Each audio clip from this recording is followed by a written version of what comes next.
What's up, you guys? We're back. Today's warm-up, we're going to start with some inchworm up-down dog. So similar to the inchworm press-up that we do, we're not actually going to do the push-up. So I'm going to start at the back of my mat. I'm going to fold forward, touch the ground, walk my hands out into a plank. Then I'm going to drop my hips down into up dog. I'm going to hang out here for just a second, get a little stretch in. Then I'm going to push my hips up and back into down dog. After that, I walk my hands back to my feet, stand up, and start the process over again. So get a little range of motion through your hips and shoulders. Get a little stretch in and also get moving in the process. After that, we're going to be doing some half burpee mountain climbers. So I start standing, jump my feet back into a plank, mountain climber, jump my feet back and clap overhead, okay? Half burpee, mountain climber, bam, easy peasy. We're hollow rocking. After that, I'm going to lay on my back. We're trying to create this kind of hollow shape through our body, all right? We do that by finding tension in our midline. My abs are going to be the core tenon of that. I'm going to use my glutes as well, so I'm going to squeeze my butt in addition to my belly. My arms are up overhead, I'm pointing my toes, and I'm just gently rocking back and forth, okay? If you guys need to scale these, you can put your arms alongside your hips and bend your knees a little bit. After that, we're just into butt kicks, so just think like running in place, but you would never really run like that. I hope you don't run like this. If you guys if I see you running like this, you're going to be in a lot of trouble. But maybe you do, but that's what we're going to do for our warm-up, just some butt kicks. The workout. We're doing a handful of things. It's kind of a short one today, so a good one to push the pace on, all right? Short transitions, sprinty efforts from movement to movement. You guys should be huffing and puffing.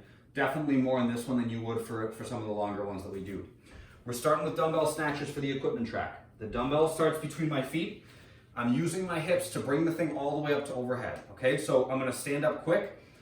This motion is what does it. I'm not just relying on my arm. That will fatigue really quickly. My hips can do a lot of work for a long time, so that's what I want to use. I pack my shoulders, I squeeze my belly, and then when I set up, I'll show you guys a profile view. When I grab the dumbbell, my hips should be between my knees and my shoulders. So I'm not way down like this to start, and I'm also not sticking my butt up in the air like that. I'm about halfway between. So I start here, I open my hips quickly, bring the dumbbell all the way up to overhead. I hope this is in view of the camera. When I finish, the pinky edge of my hand should be pointing forward. I'm not finishing like this. This is not as strong a position for the shoulder as this here, okay? So this is where we're finishing. I'm gonna bring the dumbbell back down. You guys can do one of two things. You can switch on the way down, touch and go, or else you can set it down, transition hands to the bottom, and then go, okay? Whichever one of those you wanna do is just fine. That's the dumbbell snatch. After that, we are moving on. We're doing some V-ups, tuck-ups, and straight arm sit-ups. So we're gonna do this thing as a complex, all right? So I'm gonna do V-up, tuck-up, straight arm sit-up. V-up, tuck-up, straight arm sit-up, and I'm just gonna cycle through that for the 2 minutes, all right? V-ups, my legs are as locked as I can keep them. I'm gonna come up, bring my back and my legs completely off the ground. I'm gonna touch my feet and then lay back down, all right? Here's my start position. Come all the way up, touch my feet, and then lay back down. Those are V-ups. Tuck-ups are similar, but my legs bend, and I'm just bringing my chest to my thighs. Okay, same start position, but my legs bend, okay? Straight arm sit-ups. I lay down, my arms are locked out above me like so, and then I sit up and push my arms alongside my head. So, as this will be done in the workout, it's gonna be V-up, tuck-up, sit-up. So it'll look like this. V-up, lay back down, tuck up, straight arm sit-up. V-up, oh, my knees bent. Tuck up, ooh, straight arm sit-up. V-up, tuck up, straight arm sit-up. Straight through just like that. Try to get as many of those done as you can in the 2 minutes. After that, we're moving on to a similar idea in that we're combining a handful of different movements into a complex. We're gonna use some dumbbells. We're gonna do 3 deadlifts to start, then 3 hang squat cleans, and then 3 push press. And we cycle through that, 3, 3, and 3 for 3 minutes, okay? Deadlifts.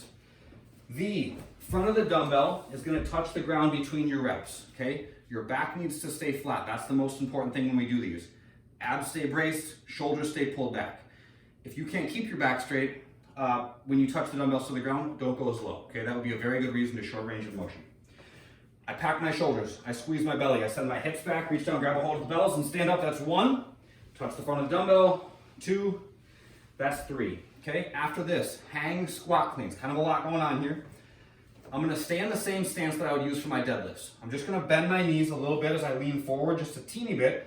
I'm gonna open my hips, drop into a squat, and catch the dumbbells on my shoulders. Okay, then I stand up. That's 1. Come back down, get set in my hang, my back stays nice and flat. 2, and 3. After my third one, I dip, drive, and push to overhead. 3 push press, okay? You're cycling through that as many times as you can. 3 deadlifts, 3 hang squat cleans, 3 push press, 3, 3, 3. That's that for the equipment version. You'll see it all listed out. We go through the same thing again on the way back down. So 1 minute of snatches, 2 minutes of the kind of core complex, then 3 minutes of the dumbbell work, then 2 minutes, then 1 minute. So again, keep the intensity up pretty high on this one. The body weight version. The first minute is half burpees. Okay, pretty standard on those. Second minute is the same kind of core complex that we did, V up, tuck up, sit up. And then after that, we're gonna do a roll to stand, a jumping squat, and a lunge on each side. So roll to stand, okay? This is how it looks as it's written. I'm gonna sit on my butt. Think about the hollow rocks that we did in the warm up. I'm just gonna exaggerate that a little bit. So I roll back a little bit further, I plant my feet, throw my upper body forward, look at the position of my upper body relative to my legs. My knees are pushing out, my heels are on the ground, and then I stand up. I'm trying to get my shoulders to go between my legs when I stand up. Okay, that's the roll to stand. Then I do a jumping squat, and then I come back down and I do a lunge on the right, and then a lunge on the left. Then I'm back to the top. Roll to stand, jumping squat, lunge, lunge. If you guys are struggling with the roll to stand, a couple things you can try.